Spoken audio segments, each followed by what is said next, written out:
periodístico y el pulso de la actualidad, junto a Cristian Valdivieso, director de Criteria. 9:36. 8.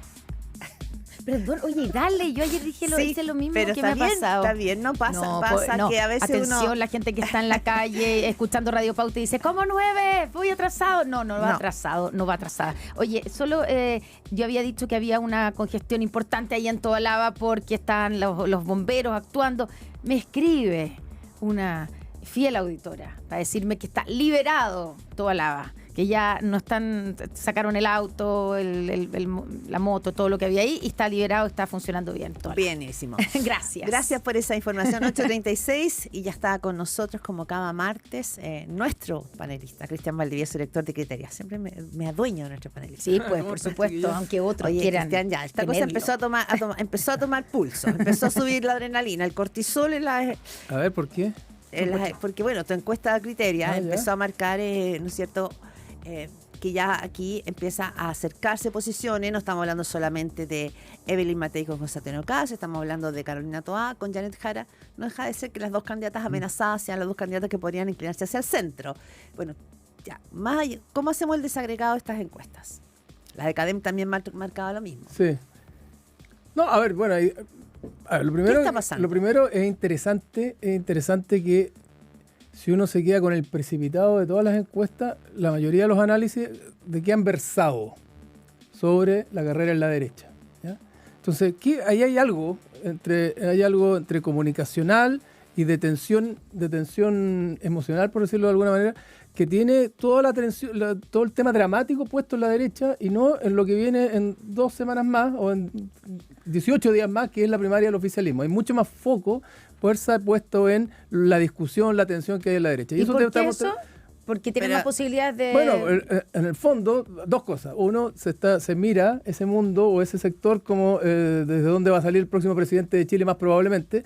Y por otro, lo poco o lo difícil que le está haciendo a la primaria oficialista aprender más allá de la comarca oficialista, por decirlo de alguna manera. Entonces, es interesante ese fenómeno porque los que van a tener una elección donde hay apoderados de mesa, vocales de mesa, donde el CERVEL se empieza a mover, etcétera, es el mundo del oficialismo.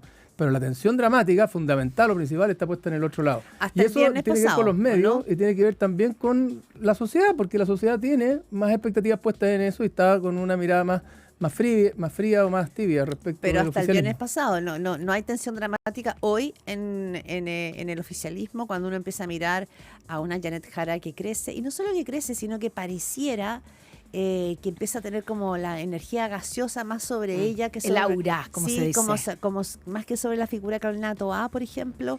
Y ya uno empieza a mirar, ¿no es cierto?, las declaraciones de Oscar Landerreche. Yo estaría con Toá, pero no con ninguno de ellos. Empieza a marcar esa y la presidenta del Partido Socialista, claro, ayer. Sí, esa oculta fractura que ha seguido estando entre el socialismo democrático y el mundo del ex apruebo dignidad. Entonces, ¿hay tensión dramática hoy día entre Janet Jara o no? Sí, ¿O es pero como una cachetada de payaso? No, puede ser más que una cachetada de payaso, pero si uno lo mira fríamente, se da cuenta de que de alguna manera es una tensión dramática de bajo tono o de baja estofa, de alguna manera.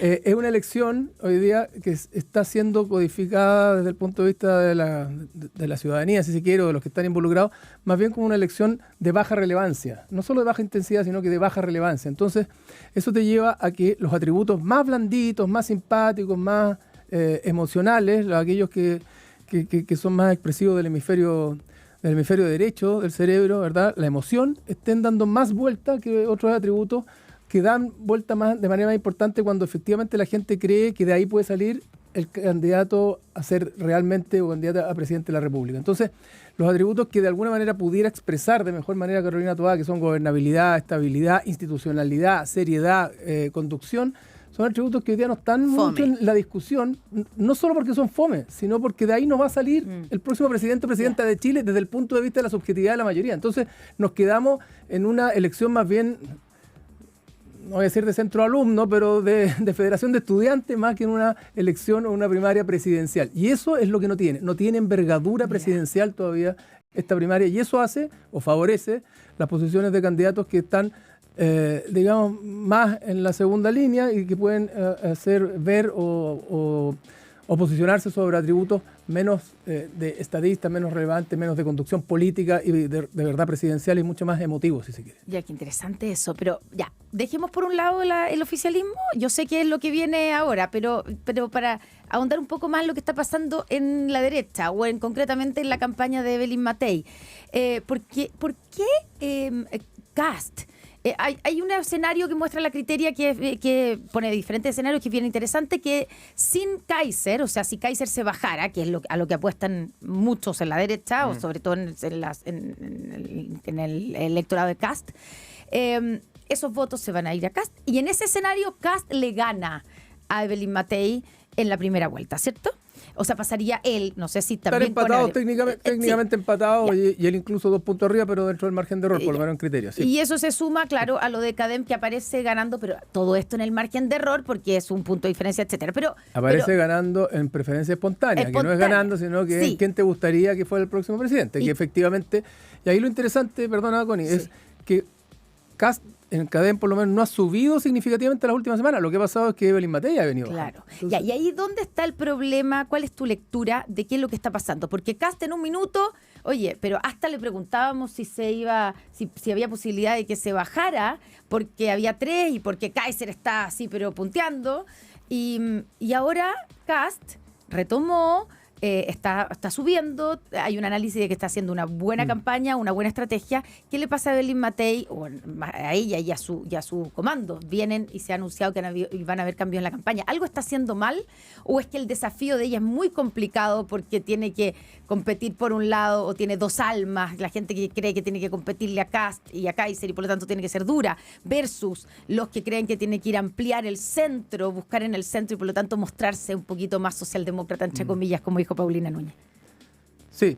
A ver, yo creo que hay de todo en esta viña. Efectivamente, yo creo que ha habido errores, sin duda, que la ponen en una posición a ella de tensión por la tensión, sin tensión por la tensión, no tensión porque tú tienes un proyecto político distinto. Entonces eso te deja en el lado de la conflictividad y la dificultad de proponer. Te pone en una lógica más bien de trinchera y sin capacidad de estar proponiendo u ofreciendo algo.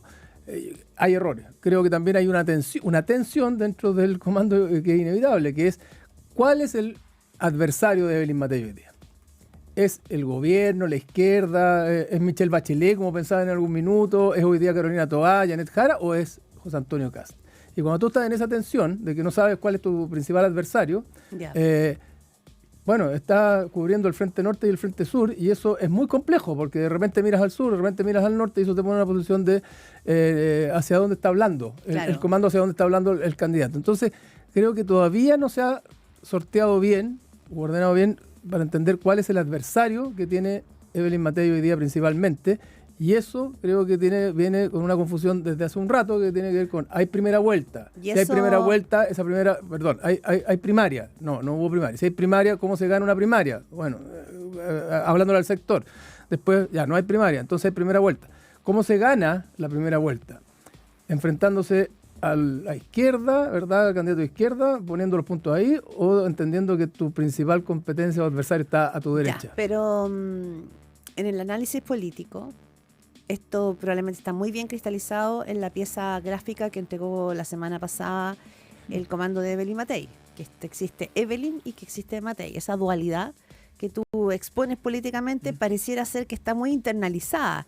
Y entonces la pregunta es, nada de esto es nuevo. Ella sabía que instalada como candidata, porque lleva mucho tiempo, iba a tener al frente a José Antonio Kast, que iba a tener al frente candidatos del mundo de la izquierda, o sea, que iba a tener al gobierno también como un contendor. Entonces no entiendo mucho la dualidad, esta bifurcación, esta disociación quizás tal vez que está viviendo el comando de una figura que sigue arriba en las encuestas, pero a la cual la vienen pillando. Bueno, también es cierto, más allá de los errores internos, también es cierto más allá de que estás cubriendo el frente sur y el frente norte, como decía. Pero uno sabe por dónde viene la lluvia. Sí, también sí. Pero no tienen claro por dónde viene la lluvia. Pero también es cierto que así como la campaña o la candidata ha cometido algunos errores, José Antonio Kast, por otro lado, no ha cometido ningún error en el último tiempo. Entonces, tú puedes saber por dónde viene la lluvia, pero no sabías que venía una lluvia inesperada, que fue la reinvención de José Antonio Kast. Porque José Antonio Kast, como bien decía Connie, en algún minuto estaba Bueno, estuvo muy arriba, proceso constituyente fallido, bajó, le apareció Johannes Kaiser, que empezó a crecer, a desafiarlo, y de alguna manera Kast se empezó a diluir, pero resulta que él ha reemergido de manera importante, y entre otras cosas porque, bueno, finalmente logró hacer de la arremetida de Johannes Kaiser un negocio para sí mismo. Johannes Kaiser no solo amplió el territorio de la derecha, digamos, nueva derecha, si se quiere, sino que además moderó a José Antonio Kast. Entonces, en ese espacio, José Antonio Kast, frente a la emergencia de Kaiser, aparece como alguien más moderado de lo que era hace un tiempo. Y lo que la gente quiere no es moderación, necesariamente, pero aparece como alguien que transmite más solidez y más certidumbre en un escenario donde la gente siente mucha incertidumbre. Yo creo que la elección presidencial finalmente se va a jugar en quién es capaz de ofrecerle al país, en términos gruesos, mayor sensación de producir certidumbre. Y ya no experiencia. No, yo creo que Matei era la experiencia. Es que la experiencia puede ser parte de la certidumbre. Puede ser parte de la certidumbre. Toa, por el otro lado, también era la experiencia. Pero o la experiencia empieza a pasar a un segundo lugar y se está valorando otra cosa. Claro, lo que pasa es que sí, pero la experiencia también te contribuye a la capacidad de producir certidumbre. Te fijas, decir, Johannes Kaiser no produce certidumbre, entre otras cosas por su discurso, por sus formas, por su... Bueno, tampoco tiene equipo. No tiene equipo y también porque probablemente no tiene experiencia. Entonces, la experiencia te ayuda, pero al final del día, el foco, la fuerza y las posibilidades reales de quien gane esto van a tener que ver con quién es capaz de producir u ofrecer mayor certidumbre. Ahora, la certidumbre no es solo tranquilidad, estabilidad y aplomo respecto de los temas más importantes, sino que la certidumbre también va a tener que ver con poner o ofrecer capacidad de gobernar, ¿ya? Y tengo la impresión de que la campaña está empezando a girar en un momento donde la gente no solo está mirando quién es capaz de ganar la elección, sino que también quién va a ser capaz de darle gobernabilidad y estabilidad al país. Porque eso es lo que la gente al final del día está buscando. Y ahí creo yo que es donde el mundo de la centro-derecha o de Evelyn Matei tiene que ver cómo ofrece gobernabilidad, cómo ofrece más estabilidad de la que hoy día pudiera estar ofreciendo verosímilmente al menos José Antonio Kast, que es lo que lo tiene encumbrado en las encuestas. Oye, y si una mira la encuesta personal, ¿quién tiene que ser? ¿Evelyn Matei tiene que ser más Evelyn o más Matei? ¿O quién es sumo a eso? ¿A quién tiene que desafiar? O sea, ¿con quién tiene que competir? ¿Contra quién? ¿Contra Kast o contra Toa, Jara? Porque ahí está como la disyuntiva, ¿no? Evelyn o Matei. Si uno tuviera la bolita mágica o la bolita de cristal, pero lo que yo creo... tiene los números. No, lo que yo creo es que ella tiene que ser Evelyn y tiene que ser Matei. Las dos cosas conviven. O sea, después discutir... Mira, cuando se discute respecto de por qué le está yendo mejor a Janet Jara, por qué le está yendo mejor a Carolina Toá, entonces decimos, mira, Janet Jara conjuga mejor la parte emocional, Carolina Toá la parte racional o intelectual o más fría. Bueno, los candidatos tienen que ser ambas cosas. Y en ese sentido creo que hay que producir un encuentro entre Evelyn y Matei, pero ambas cosas son importantes. No creo que el tema está acá. No fue un error. No, yo creo que no es un error en la medida que se logre conjugar que ambas cosas pueden convivir al mismo tiempo, ¿ya? Porque al final del día, si tú te vas por un lado, te van a decir, mira, Toá es muy fría, es muy racional, es muy aburrida, por decirlo. Y Janet Jara es muy simpática, es muy emocional, pero no ofrece certeza, institucionalidad o gobernabilidad. Entonces, las dos cosas son relevantes en cualquier campaña política. Eso está fuera de cuestión. Y por otro lado, tengo la impresión de que la campaña de Evelyn Matei tiene que ser capaz de salir de ampliar el territorio en el que se está disputando la elección hoy día. Hoy día el territorio en el que se está disputando es un territorio que favorece fundamentalmente a José Antonio Kast, donde no deja más espacio para discutir de seguridad, de migración y dejémoslo por ahí. ¿Quién es más rudo en ese mundo?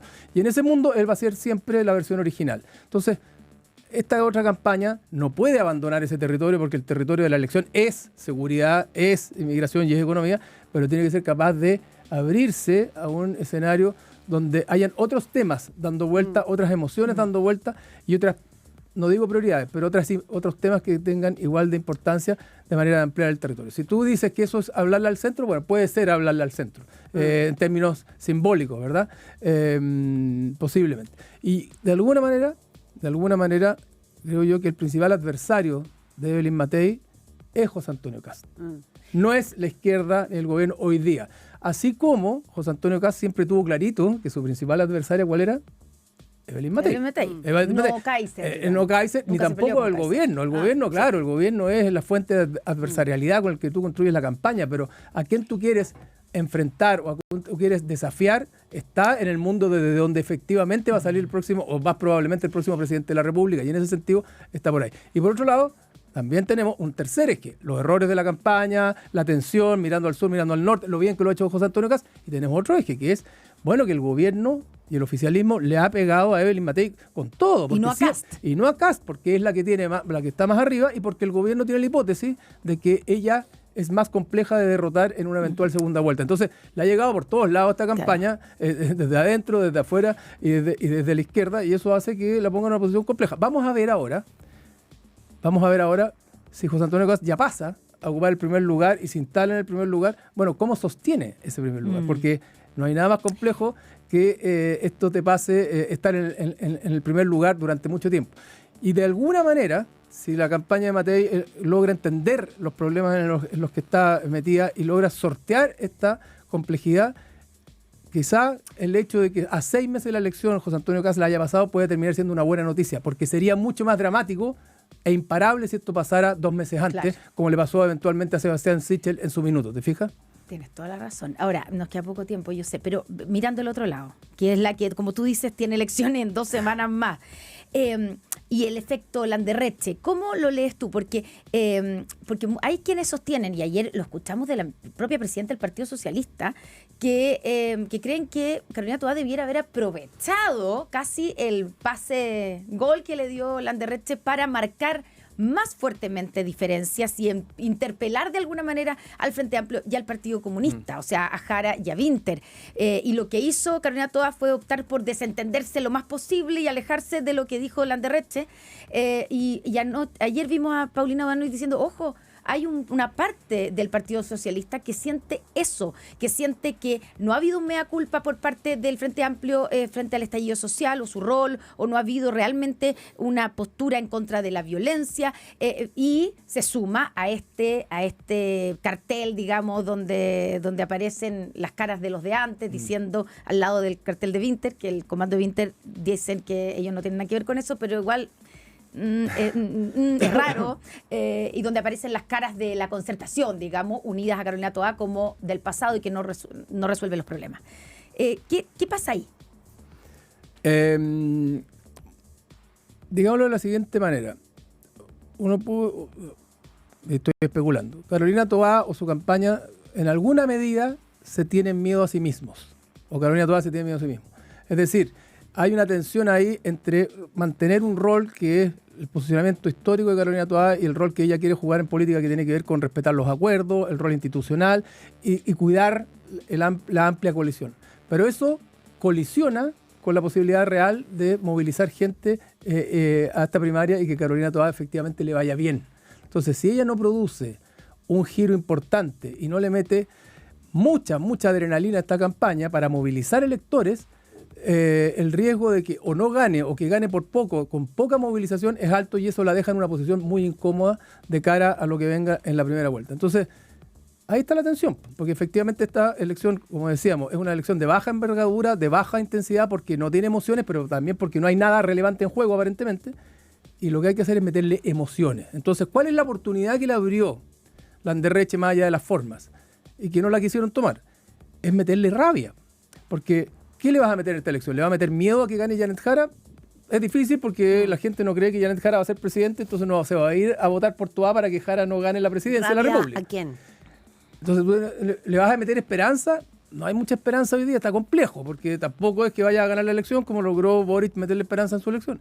Podría haberle metido rabia, una emoción de rabia que tiene que ver con esta lógica de decir, mira, hay un grupo de personas que se sintieron de alguna manera canceladas, silenciadas o cuestionadas por esta nueva izquierda, que las empujaron a decir, ustedes fueron un fracaso, los 30 años y todo aquello vinculado con eso. Entonces, si tú le metes rabia, ánimo reivindicativo, ánimo a lo mejor confrontacional incluso, probablemente le meterías harta adrenalina a esta campaña. Y eso es lo que de alguna manera dejó ahí votando Landerreche y que no han querido tomar.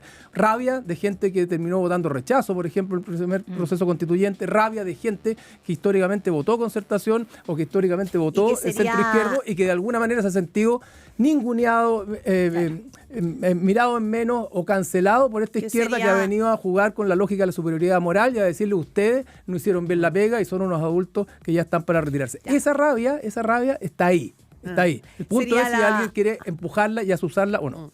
Bueno, sería flamear con la bandera de los 30 años, sería como reconstituir o hacerle guiño al mundo de la concertación. Lo que pasó en Amarillo es cuando se retiran figuras como Jorge Burgos, como Soledad Alvear, como Gutem Martínez, porque apoyan a Evelyn Matei.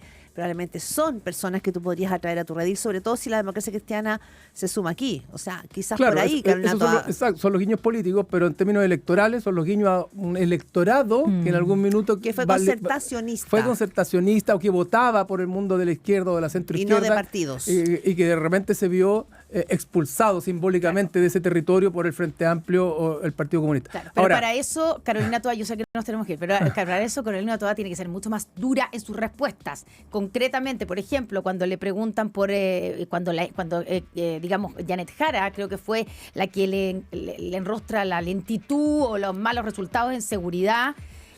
Claro, Carolina Toá responde súper como, ¿quién dijo que era muy señorita? Paulina Bodanovich. Paulina Bodanovich, que era muy señorita. Debería haberle respondido, bueno, no logramos sacar adelante esta y esta sin los votos de ustedes. Claro. No sé. Por eso que de alguna manera el socialismo democrático en esto está asustado y va a terminar como... Bueno, cerremos, tenemos que cerrar. Una cosa es que esté asustado, otra cosa es que esté arrinconado. Cristian Valdivieso,